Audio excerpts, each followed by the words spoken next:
Most people see a gated community and think safety. I see a battlefield. I moved into Oak Ridge for the peace. But I found a war. They sent officers to my door. They tried to put me in zip ties. They thought I was just another submissive neighbor. Until I showed them the one piece of plastic that changed everything.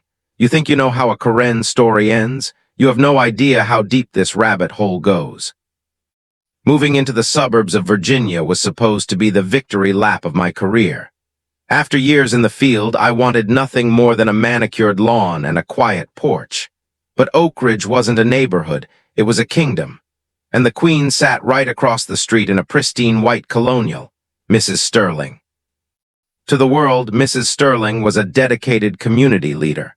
To the residents, she was a ghost in the machine, a woman who believed her HOA title gave her the power of a high court justice. She didn't just watch the neighborhood, she patrolled it. It started at 5:45 a.m. A pounding echoed through my house, not a knock, but a rhythmic, violent thudding that made the glass in my windows rattle in their frames. I rolled out of bed, the instincts from a decade in the bureau kicking in before my eyes were even fully open. I checked the peephole. Two men matching navy uniforms, tactical vests, and on their chests in bright, obnoxious yellow letters, HOA Police. I stared. I'd seen a lot of things in federal service, but a homeowners association police force was a new level of delusion. Their badges were cheap plastic, the kind you'd find in a bin at a party store, but they stood with a practiced military stiffness. I opened the door just a crack. "Can I help you?" The taller one, a man named Miller with a jaw like a hatchet, didn't smile. He didn't even blink. "Ethan Vance, we're here on official community business," he barked. "Your property is in multiple violations of Code 301. We need to conduct an immediate inspection of your garage."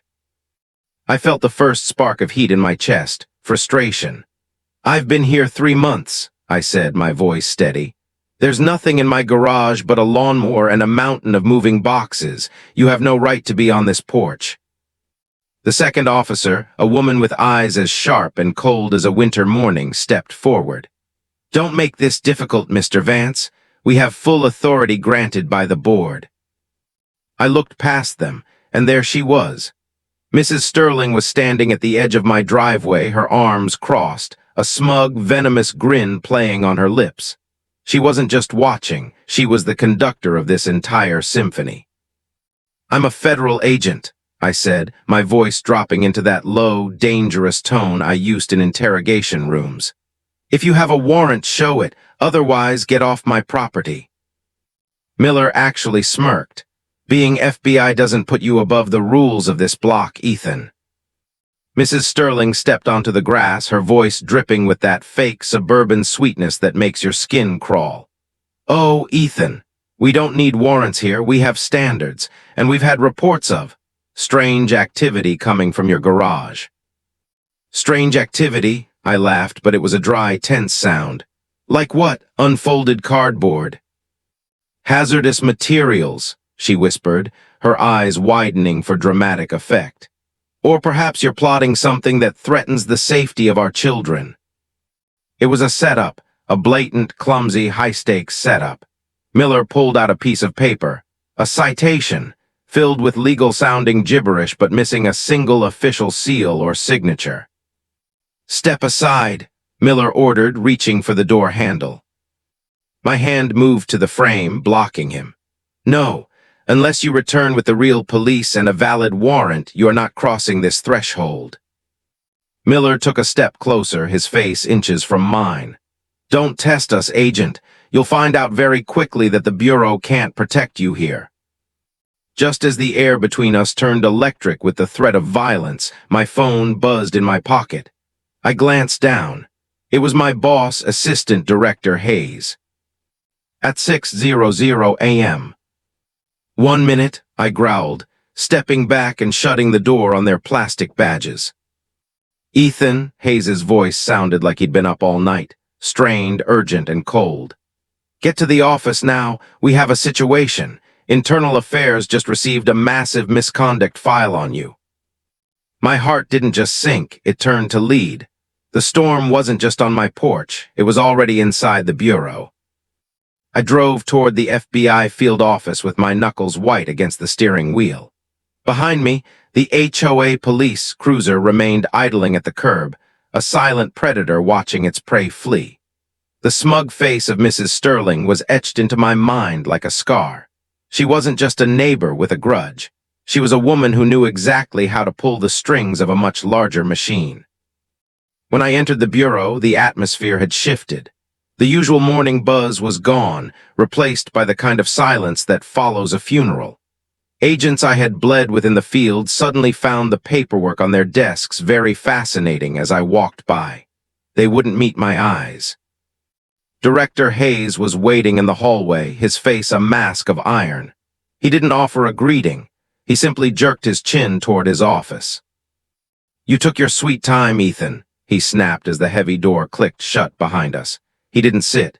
He threw a manila folder onto the mahogany desk. It landed with a sound like a gunshot. "Care to tell me why local authorities are filing reports claiming you're a public menace? Threats, intimidation, resisting lawful inspections. It's all here." I felt a surge of adrenaline, the kind that usually precedes a firefight. "Director, those aren't local authorities. They're hired goons in party store uniforms. My neighbor, Mrs. Sterling, is staging a coup on our block." I explained the dawn raid, the plastic zip ties, and the bogus citations. Hayes rubbed his temples, a gesture of deep exhaustion. "Ethan, I don't care if they're wearing clown suits. These officers are registered as a private security detail. On paper, they have the right to enforce community standards." He leaned in, his voice dropping to a gravelly whisper. "Higher-ups have flagged this. There is talk of official misconduct. If this escalates, I can't protect you." "I'm being framed, Director," I insisted, my voice vibrating with suppressed rage. "This is a play to push me out. Look at the language in these reports. It's too polished, too targeted." "It doesn't matter what I think," Hayes sighed, looking away. "Internal Affairs is already opening a file. If you can't prove these people are fakes, and do it fast, you'll be facing an internal review that will end your career." As I walked out of his office, the air felt thin. My phone buzzed in my pocket, a text from a blocked number. "Better watch your step, Ethan. We know who you are." My grip tightened on the device until I thought the screen would shatter. They weren't just at my house anymore. They were in my head. I headed for the break room, needing a moment to breathe, when Davis, a veteran agent from the cyber division, intercepted me. He didn't look at me. He just leaned against the counter, staring at the coffee pot. "Word is you're on thin ice, Vance," Davis muttered under his breath, barely moving his lips. "Watch your back, not just at home, but here. I overheard something in passing. Mrs. Sterling isn't just some bored housewife. She's been bragging to the upper floors that she's going to clean up the neighborhood, starting with you." The realization hit me like a physical blow. This wasn't a petty HOA dispute. This was a professional assassination of my character. Mrs. Sterling had found the one weakness every agent has, our reputation. I left the building as the sun began to dip, casting long, skeletal shadows across the pavement. I drove home, but the home I was returning to felt like a cage. When I turned onto my street, the black SUV was there again, its windows tinted dark as ink. It sat idling in front of my house, a silent sentinel. I parked, my hand hovering over my service weapon, but the engine of the SUV stayed off. No one got out. I hurried inside, locking every bolt and drawing the curtains tight. Then the ding of an email notification shattered the silence. I opened my laptop. It was from the Bureau's Internal Affairs team. They were requesting a formal interview regarding my altercation with local security. Mrs. Sterling hadn't just called the police. She had weaponized my own agency against me. And as I sat in the dark of my living room, watching the SUV's headlights flicker through the gaps in my blinds, I realized the storm wasn't coming. It was already here. I didn't sleep. I spent the night in the flickering blue light of my monitor, digging through the digital history of Oak Ridge. The HOA Police weren't just a neighborhood nuisance. They were a ghost. Every time I reached out to the official HOA board, the calls vanished into a void of technical difficulties. It was as if Mrs. Sterling had built a wall around the neighborhood, and I was on the wrong side of it. The next morning, the air in the suburbs felt heavy, like the moments before a lightning strike. I saw Sarah Jennings, my neighbor from 2 doors down, standing on her porch. She looked like she hadn't slept either. She clutched a bright orange notice in her hand, a demand for a fine for unapproved paint colors, decorated with that same counterfeit seal. "They told me if I don't pay by Friday, they'll start eviction proceedings," she whispered, her voice trembling. "Sarah, look at the language," I said, pointing to the aggressive, non-legal phrasing. "This isn't a government document, it's a ransom note, don't pay them." But she just shook her head, fear clouding her eyes. "I can't risk my home, Ethan. If no one is stopping them, maybe they are the law now." That was her endgame, psychological warfare. If you repeat a lie loud enough and back it up with a uniform, people stop asking for proof. I needed an ally who still operated in the real world. I drove to a quiet corner of the city to meet Detective Vance. No relation, just a no-nonsense cop I'd traded intel with back when I was working the organized crime beat. "Ethan, you look like hell," Vance said, leaning against his cruiser. "I'm living in a fever dream," I replied, handing him the plate number from the fake cruiser. "Check this, I need to know who owns that car." Vance radioed it in. A few minutes later, his face soured. "It's registered to a firm called Apex Guard Solutions. They're a private security outfit out of state, tied to some shell corporation I can't even trace on a local terminal." "Are they licensed to operate in this county?" I asked. "Not for law enforcement," Vance growled. "They can watch a warehouse, sure, but they can't pull you over, they can't issue fines, and they damn sure can't call themselves police. That's a felony impersonation charge waiting to happen." "Then arrest them," I said. Vance sighed, a sound of pure frustration. "I can't, Ethan, not without a formal complaint from the HOA board or a signed statement from a victim. And right now, your neighbors are too terrified to sign anything, and your HOA board has gone radio silent." I was being strangled by red tape while Mrs. Sterling held the scissors. When I got back to the office, the pressure reached a boiling point. A supervisor from Internal Affairs, a woman named Thorne with a reputation for being a hatchet, summoned me. She didn't offer a seat. "Agent Vance, we have a typed report here detailing your aggressive behavior toward community safety officers," she said, her pen tapping a rhythm on my file. "Those are impersonators, Thorne. I've already verified it," I countered. "It doesn't matter," she snapped. "The Bureau is about optics. You are appearing in reports as a rogue element. We are reviewing your security clearance as of this afternoon." I walked out of that room feeling like a ghost in my own life. That evening I spotted her. Mrs. Sterling was standing in her driveway, her arms folded, watching me pull in like a vulture watching a dying animal. I didn't go inside. I marched straight toward her. "You've set these thugs on Sarah. You're shaking down people who have lived here for 20 years, I said, my voice vibrating with a cold fury. She didn't flinch, she just flashed that thin, razor-like smile. "It's not personal, Ethan. People forget that we have standards. I'm just cleaning up the neighborhood." "By scaring them. That's not an HOA, Sterling. That's a mob," I spat. She tilted her head, mocking my anger. "They don't seem scared to me. They pay their fines, they follow the rules, and life goes on." As I turned to leave, one of the faux cops stepped between us, his hand resting on a can of mace. "Move along, agent," he ordered. "We have business with the chairwoman." I saw the way they looked at each other. This wasn't just a contract. This was a partnership. Sterling wasn't just hearing them, she was leading them. I went inside and pulled out my old filing cabinet, digging through the original bylaws from when I first moved in. I found a proposal from 6 months ago, a security enhancement program that had been rejected by the residents. Mrs. Sterling's signature was at the bottom. She hadn't accepted the no.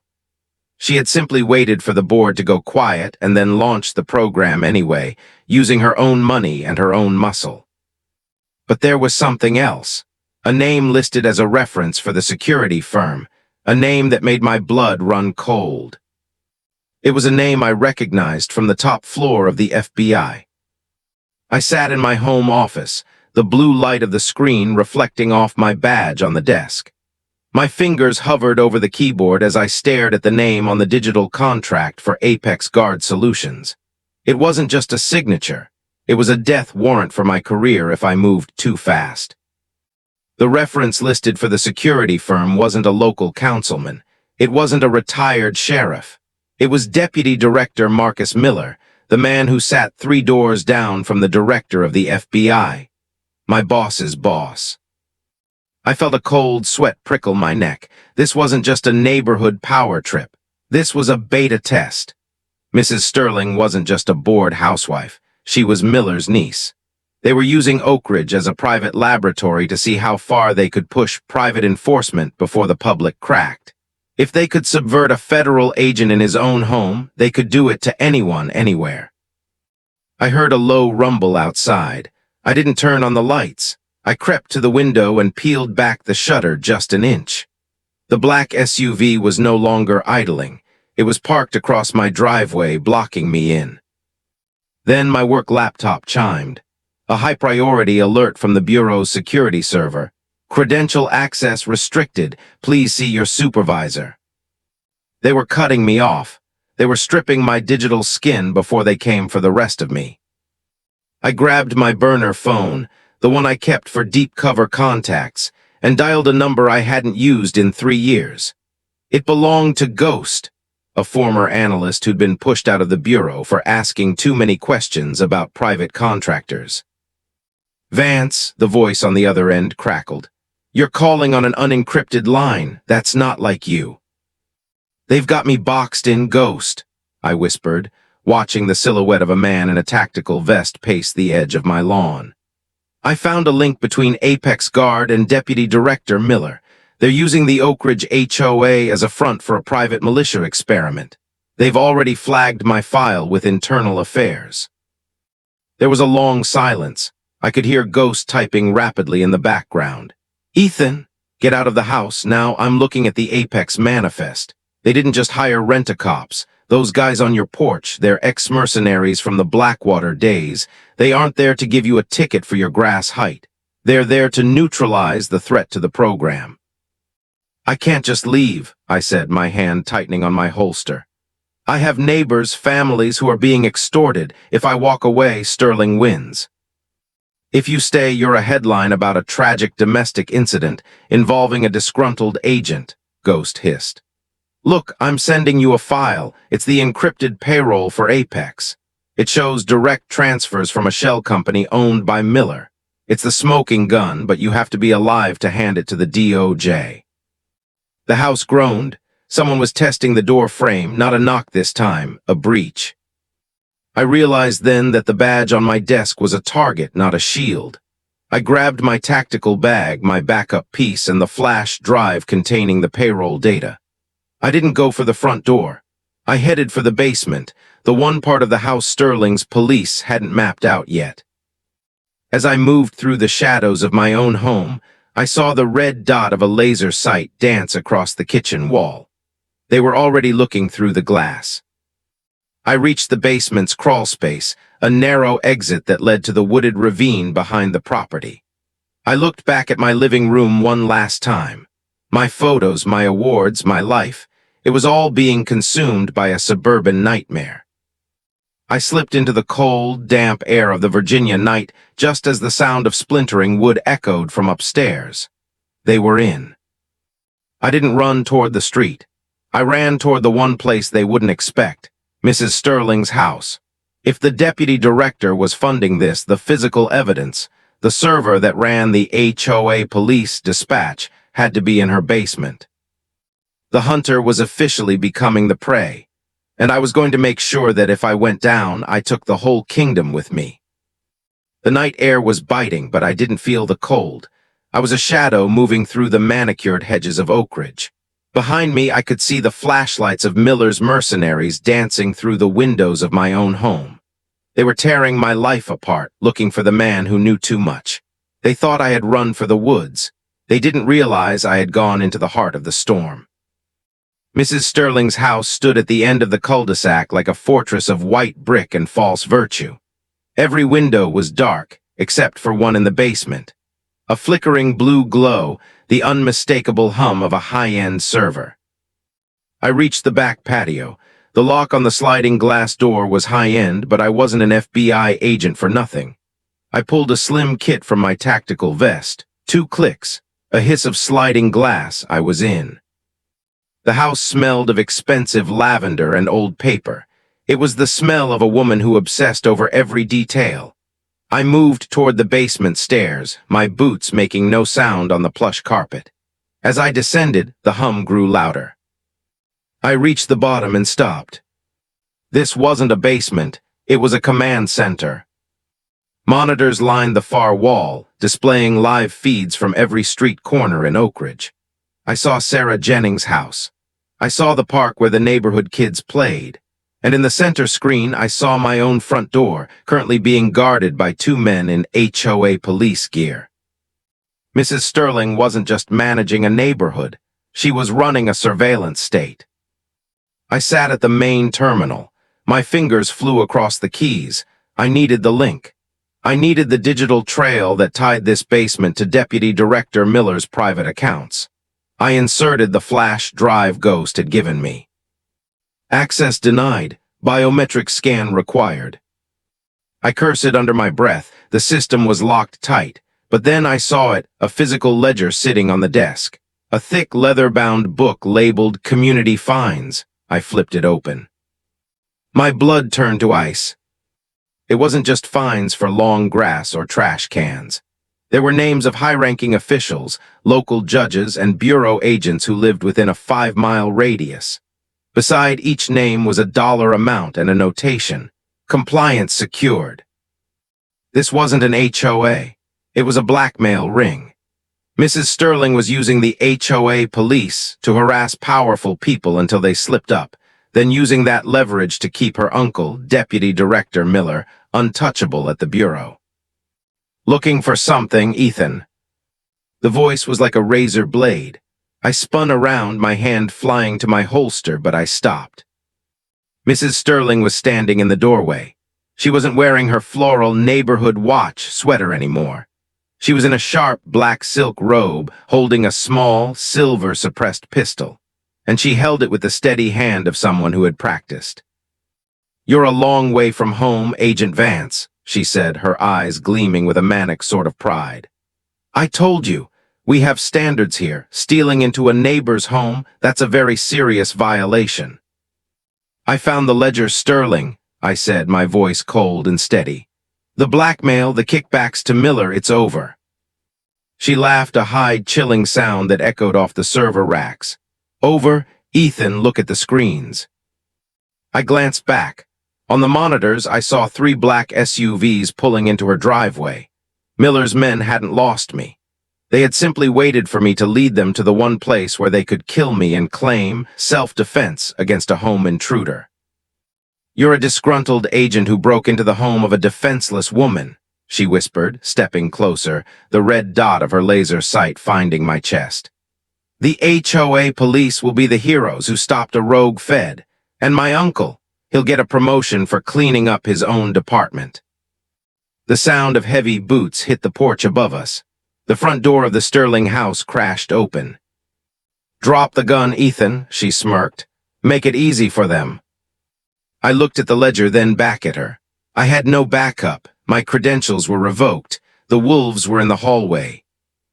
"You're right about one thing, Sterling," I said, my grip tightening on the flash drive. "I am a long way from home, but you forgot one detail about the bureau." "And what's that?" she sneered. "We never go into a house without a wire." I reached into my collar and pulled out the small, pulsing LED of a high-gain transmitter. Ghost wasn't just watching my back. He was recording every word she'd just said, and broadcasting it directly to the one person Miller couldn't buy. The look of triumph on her face didn't just fade, it shattered. The silence in that basement was heavy enough to choke on. Mrs. Sterling's face, usually a mask of suburban perfection, was twitching. The red laser dot on my chest wavered. She knew. She knew the transmitter on my collar wasn't just a gadget. It was a lifeline to someone she couldn't bribe. "You're bluffing," she hissed, but her voice lacked its usual bite. "No one is listening, Ethan. My uncle has the frequencies blocked in this sector." "He has the Bureau frequencies blocked, Sterling," I said, taking a slow, deliberate step toward her. "But I'm not broadcasting to the FBI. I'm broadcasting to a local news pirate and a retired DOJ investigator who's been waiting for a reason to nail your uncle for a decade." Above us, the house groaned. The front door hadn't just opened, it had been kicked off its hinges. Miller's men, the apex mercenaries, were inside. I could hear the heavy, rhythmic thud of tactical boots moving toward the basement door. "Miller," Mrs. Sterling screamed toward the ceiling. "He's wired, get down here." I didn't wait, I lunged. I wasn't aiming for her gun. I aimed for the server rack. I kicked the main power housing, and the room plunged into a strobing, chaotic darkness as the emergency lights kicked in. The blue glow of the monitors flickered and died. Mrs. Sterling fired, the fut-fut of the suppressed pistol spitting lead into the drywall behind my head. I dove behind a heavy oak desk, just as the basement door burst open. "Vance," a voice boomed. It was Miller. Not the HOA Police Miller, but the man from the fake cruiser, the mercenary captain. He stepped into the room, a high-lumen tactical light on his rifle blinding me. "Give us the drive, and maybe you walk out of here in a body bag instead of a pieces." "You're a long way from a legal paycheck, Miller," I shouted from behind the desk. "The local PD is 3 minutes out. I've already sent the GPS coordinates and the audio logs of Sterling admitting to the blackmail ring." "The local PD won't cross the deputy director," Miller laughed, the light of his rifle scanning the room. "They know who signs the grant checks." "Maybe," I said, my hand finding a heavy glass award on the desk. Ironically, a community service trophy Sterling had won. "But they'll cross anyone when the story is already trending on Twitter." I threw the trophy toward the far corner of the room. Crash. Miller's rifle tracked the sound, and in that split second of diverted light, I moved. I didn't go for him. I went for the electrical panel. I ripped the door open and jammed my tactical knife into the main breaker.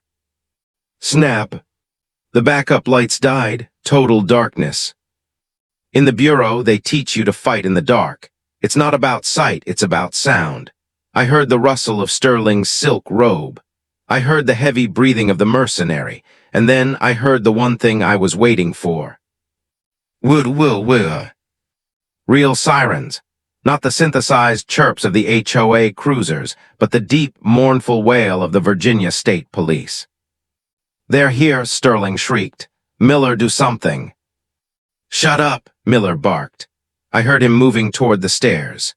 He wasn't worried about the law. He was worried about being caught in a basement with a dead federal agent and a room full of blackmail evidence. I felt the cold air from the open sliding door behind me. I had a choice. I could slip out into the night and let the state police handle the mess, or I could finish what I started. I looked at the server, the black box of Oak Ridge. If Miller got his hands on it, the evidence would disappear before it ever reached a courtroom. I didn't run. I moved toward the server. "Ethan, don't be a hero." Miller's voice came from the shadows, closer now. I could smell the gun oil on his rifle. "You've got a clean record. Don't throw it away for a bunch of neighbors who were ready to watch you get evicted." "I'm not doing it for them," I whispered, my fingers finding the release lever on the hard drive array. I pulled the drives. Click, the sound was tiny, but in the silence of the basement, it sounded like a grenade pin being pulled. Miller fired. The muzzle flash illuminated the room for a microsecond, just long enough for me to see his snarl and the barrel of his rifle pointed at my chest. I felt the wind of the bullet graze my shoulder, tearing through my jacket. I rolled, hitting the floor hard, the hard drives tucked against my chest like a football. I kicked the legs out from under a heavy equipment rack, sending hundreds of pounds of steel and wire crashing down between us. "Vance," Miller roared. I didn't answer. I was already out the sliding door, disappearing into the shadows of the backyard, just as the first blue and red lights began to paint the white brick of the Sterling mansion. The siege was over, but the hunt had just moved to the big stage. The blue and red lights of the Virginia State Police faded in my rearview mirror as I crested the hill. I didn't stop to talk to them. I couldn't. Not yet. I had the hard drives in a lead-lined bag on the passenger seat, and the data on them was a ticking time bomb. If I handed them to a local beat cop, they'd be lost in evidence before sunrise. I was heading to the one place Miller thought I was too smart to go, the J. Edgar Hoover building, the heart of the Bureau. I pulled into the underground garage at 3:00 a.m. My credentials sparked a red light on the scanner, access revoked, but the guard at the booth was an old friend, a man who had served with me in the field. I rolled down the window, the bruise on my shoulder throbbing with every heartbeat. "Ethan, what are you doing here? The system says you're under suspension," he whispered, his eyes scanning the empty garage. "The system is being manipulated by the deputy director, Sam," I said, my voice like iron. "I have proof of a shadow operation involving Apex Security. If I don't get this to the director's office now, the Bureau is going to wake up to a scandal it can't survive." Sam looked at the bag, then back at me. He didn't ask questions. He pressed the manual override. "You have 10 minutes before the automated sweep catches your signature. Good luck, Vance." I bypassed the main elevators and took the service stairs. My lungs burned. Every floor I climbed felt like a mile. Finally, I reached the 7th floor, the executive suite. The hallways were silent, the marble floors polished to a mirror shine. I didn't go to Director Hayes's office. I went straight to Deputy Director Miller. I didn't knock, I kicked the door open. Miller was there. He wasn't surprised. He was sitting behind his desk, a glass of scotch in one hand and a shredder whirring in the corner. He looked at me, then at the blood on my sleeve, and he smiled. It was the smile of a man who thought he had already won. "You're a persistent bastard, Ethan," Miller said, leaning back. "I heard about the commotion at my niece's house. Very dramatic, but you're too late. The internal report on your psychotic break has already been signed. By the time the sun comes up, you'll be a fugitive." "Is that what you told the board?" I asked, walking toward his desk. I pulled the hard drives out and slammed them onto the mahogany surface. "Or did you tell them you were using HOA funds to build a private army for your niece to play Queen of the Suburbs?" Miller's eyes flickered to the drives, then back to me. The smile didn't fade. "Those drives are encrypted with 256-bit military-grade protocols. You can't open them. And even if you could, who would believe you? I am the deputy director. You are a man whose neighbors just filed 22 restraining orders against you tonight." "I don't need to open them," I said. I leaned over the desk, my face inches from his. "I already had ghost bypassed the encryption while I was driving. The data isn't on these drives anymore, Miller. It's on a secure server at the Department of Justice." Miller's hand tightened on his glass. The ice clinked, the first sign of a crack in his armor. "You're lying." "Am I?" I pulled out my phone and hit play. Mrs. Sterling's voice filled the room. "My uncle has the frequencies blocked. He'll get a promotion for cleaning up his own department." The shredder in the corner stopped. The only sound in the room was the heavy, rhythmic ticking of the grandfather clock behind Miller's desk. "That's a felony, Marcus," I whispered. "Conspiracy to commit extortion, impersonation of law enforcement, and misuse of federal resources. You didn't just break the law. You turned the Bureau into a joke for a gated community." Miller set his glass down. His face had gone from smug to a pale, sickly gray. He reached for the drawer in his desk, the one where I knew he kept his service weapon. "Don't," I said, my hand already on my own holster. "The building is surrounded by state police. They aren't here for me. They're here for the men you hired, and they have a warrant for this office." Suddenly, the heavy double doors of the suite burst open. It wasn't the state police. It was Director Hayes, followed by a team of internal affairs agents I'd never seen before. Hayes looked at the drives on the desk, then at Miller. "Marcus, step away from the desk, now." Miller looked at me, his eyes burning with a hatred so pure it felt cold. "You think you've saved the neighborhood, Vance? You've just invited a war." "I didn't invite it," I said, stepping back as the IA agents moved in to cuff the man who had been my boss for 5 years. "I just ended it." As they led Miller out in silence, Hayes turned to me. He looked at my torn clothes and the blood on my arm. He didn't apologize. He didn't offer a promotion. "Get some sleep, Ethan," he said quietly. "We have a lot of paperwork to do in the morning." But as I walked out of that building, I knew it wasn't over. The HOA Police were gone, but the woman who started it all was still out there.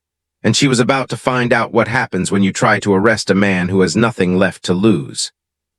The sun rose over Oak Ridge not with a bang, but with a quiet, golden clarity. The black SUVs were gone. The men in the tactical vests had been loaded into the back of real police cruisers, their plastic badges tossed into evidence bags like the toys they were. I stood on my front porch, a cup of coffee in my hand, watching the neighborhood wake up. For the first time in months, the air didn't feel heavy. There was no patrol idling at the corner. There was no shadow in the windows across the street. The aftermath was a whirlwind of truth. The official audit of the Oak Ridge HOA confirmed what I had suspected in that dark basement. Mrs. Sterling hadn't just been a control freak. She had been a thief. She pocketed nearly $200,000 in fines from neighbors like Sarah Jennings, money used to fund her private security and her uncle's off-the-books operations. Mrs. Sterling was facing a litany of charges: extortion, impersonation of an officer, and wiretapping. Her empire of white picket fences and forced compliance had crumbled in a single night. And as for Deputy Director Miller, he didn't go out in a blaze of glory. He resigned quietly for personal reasons 2 weeks later, though the whispers in the bureau said he was cooperating with the DOJ to avoid a life sentence. I saw Sarah Jennings walking her dog. She stopped at the edge of my driveway, looking at the boarded-up windows of the Sterling mansion. She looked at me and gave a small, tearful nod. She didn't have to say thank you. The way she walked, shoulders back, no longer looking over her shoulder, was thanks enough. A few days later, Director Hayes called me into his office. The tension of the previous week had vanished, replaced by the sterile, professional calm of the FBI I used to know. "Vance," he said, looking up from a file, "Internal Affairs has finished their review. Your record is not only cleared, it's been flagged for a commendation. You stood your ground when the rot was at the very top of this building." "I just wanted to mow my lawn in peace, Director," I said, a small smile finally breaking through. "Well," he leaned back, "you earned that peace. Your suspension is lifted. Welcome back to the Bureau, Ethan." Walking out of the J. Edgar Hoover building that day, I felt the weight finally lift. I had survived the storm, protected my home, and reminded a few powerful people that a badge is a responsibility, not a weapon for personal gain. Oak Ridge is quiet now. The lawns are still green, the houses are still white, and the neighbors still wave. But there's a new understanding on our block. We don't need a police force to keep us safe. We just need to look out for one another. Mrs. Sterling thought she could turn a quiet suburb into her personal kingdom. She thought she could break a man who knew the law better than she knew her own bylaws. She was wrong. Because in the end, no matter how many fake badges you buy or how many powerful uncles you have, the truth has a way of finding the light. And as for me, my grass is exactly 3 inches high, and it's never looked better. This story is a reminder that sometimes, the biggest battles aren't fought on a global stage, but right on your front door. If you enjoyed this journey of justice and suspense, make sure to hit that like button and subscribe for more cinematic stories from the files of the Bureau. Have you ever had a run-in with an HOA from hell? Or a Karen who thought she was above the law? Drop your story in the comments below. I read every single one of them. And if you want to see what happens when an undercover op goes sideways in the heart of the city, click the video on your screen right now. I'm your storyteller, and I'll see you in the next one.